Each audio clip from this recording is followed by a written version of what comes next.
Harvest and HarperAudio present For Such a Time as This on Being Jewish Today by Rabbi Elliot Cosgrove, Ph.D. This is the author.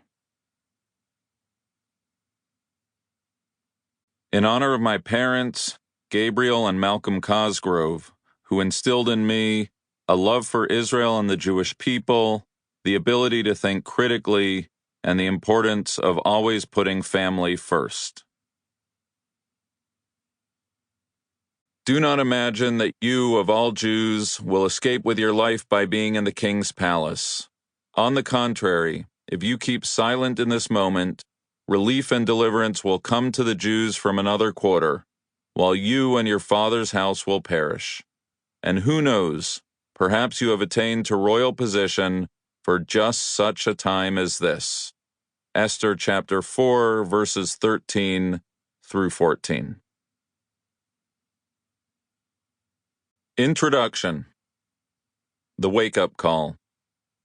October 7, 2023. Are you going to get that? It was the third time I heard the buzz of Debbie's phone from her side of the bed. As an observant Jewish household, we abstain from using the phone on Shabbat.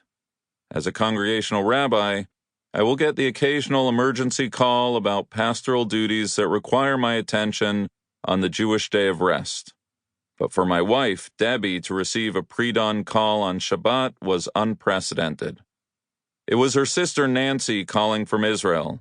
There had been an attack, the extent of which was still unknown. The Israeli air raid sirens had sent everyone into the bomb shelters, and there were scattered reports of an infiltration from the Gaza Strip. Nancy's 19-year-old son, Yonatan, was home for the weekend from his military service and had been called back to return immediately to his tank unit.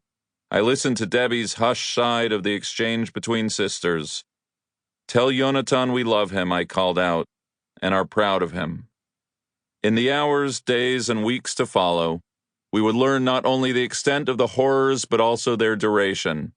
This was not a single or scattered rocket attack to which Israel and its Iron Dome defense had grown accustomed. This was not the work of an isolated lone wolf terrorist apprehended or eliminated by the Israeli Defense Forces. Beginning at 6:30 a.m., a barrage of over 3,000 rockets was fired against Israel, continuing throughout the day. Nearly 3,000 Hamas militants infiltrated Israel by land, sea, and air.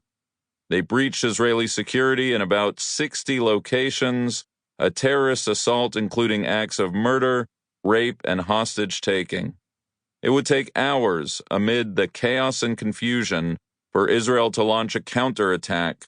Hours we now know were filled with horror after horror. My clergy colleagues and I assembled in synagogue earlier than usual that day.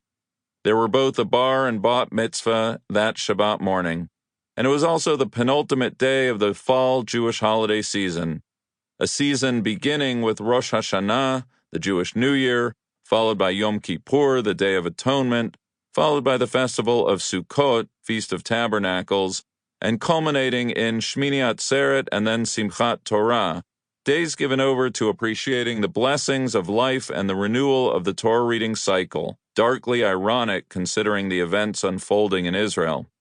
There would be special holiday prayers to recite, including a memorial service known as Yizkor. How would we negotiate the logistics and emotions of the sacred day with the knowledge that horrific events were developing in real time, happening to our Jewish community halfway around the world? We huddled for a few minutes, then decided that the service must go on, hoping that both our congregants and the good Lord above would forgive any missteps we made as we muddled through a very fluid situation. With one exception, the morning passed without incident. Midway through the service, an agitated man whom I did not recognize stepped up to my pulpit.